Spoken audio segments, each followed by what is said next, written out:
ဖြစ်နိုင်မှန်းသိပါရဲ့နဲ့သူ့ကိုပင်ရွှေဘုံမင်းသမီးလေးကိုမှကိုကလိုချင်ဖွင့်ငါပြောမိပြန်လဲကိုအပေါ်တွင်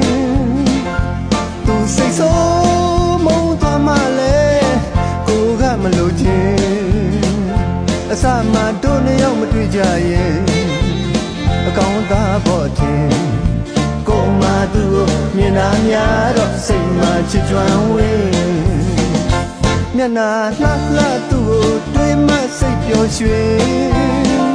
မမြင်ပြန်လဲအသေးသေးမှတစ်မျိုးခံစားသလိုပဲအစမှတို့နှစ်ယောက်မတွေ့ကြရဲ့အကောင်းသားပေါ်တင်ကိုမှသူ့ကိုမြင်တာများတော့စိတ်မှချစ်ကြွမ်းဝေး